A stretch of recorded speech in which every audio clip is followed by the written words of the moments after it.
পেঁয়াজ রসুন ছাড়া এই টেস্টি টেস্টি মাছের ঝালটা আপনারাও বানান, ঝটপট দেখুন আর ঝপঝপ বানিয়েও ফেলুন। ভালো লাগলে লাইক শেয়ার কমেন্ট করতে কিন্তু ভুলো না। আর চ্যানেলে নতুন হলে চ্যানেলটা সাবস্ক্রাইব করে দিয়ে আমার পাশে থাকো। অনেকেই মনে করেন পেঁয়াজ রসুন ছাড়া মনে হয় মাছের ঝাল কিন্তু ভালো হয় না, কিন্তু আজকে আপনাদেরকে দেখাবো পেঁয়াজ রসুন ছাড়াই একদম সুন্দর একটা মাছের ঝাল কিভাবে বানিয়ে ফেলবেন চটপট। নমস্কার বন্ধুরা, রূপার রান্নাঘর উইথ ভিলেজ ফুডের তরফে আপনাদের সকলকে রইল অনেক অনেক স্বাগত। বন্ধুরা এখন যে যেখান থেকে ভিডিওটা দেখছো তাদের সকলকে রইল অনেক ভালোবাসা, বড়দের রইল আমার অনেক অনেক প্রণাম। এখানে আমি নিয়েছি জ্যান্ত কাতলা মাছ। জ্যান্ত মাছের কিন্তু পেঁয়াজ রসুন না দিলেই কিন্তু বেশ ভালো লাগে। আর কাতলা মাছের চাকাগুলো কিন্তু বেশ বড় বড়। এবার এর মধ্যে আমি কিন্তু আগে থেকে একটু লবণ মাখিয়ে রেখেছিলাম, হলুদ মাখিয়ে নিলাম। কড়াই গরম হয়ে গেছে, কড়াই দিয়ে দিলাম সর্ষের তেল।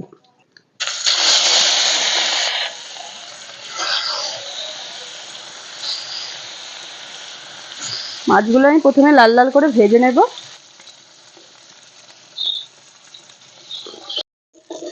মাছগুলো ভাজা হয়ে গেছে, তুলে নেব। দুটো কাঁচা লঙ্কা আর আধখানা টমেটো দিয়ে দিলাম। এখানে একটা মশলা আমি দিয়ে দেব, হলুদ, লঙ্কার গুঁড়ো, জিরে, আদা বাটা, টমেটো সস দিচ্ছি আর লবণ দিচ্ছি। আর এর মধ্যে দিয়ে দিচ্ছি একটু বেশি পরিমাণে কাজু বাদাম বাটা।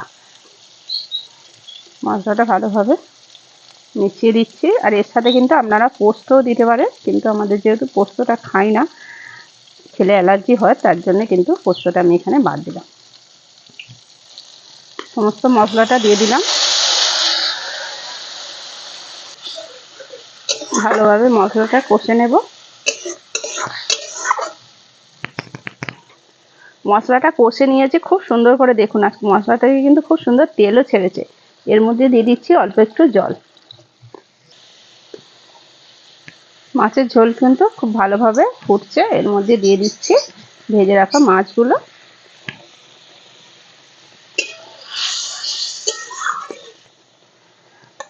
একদম রেডি হয়ে গেল।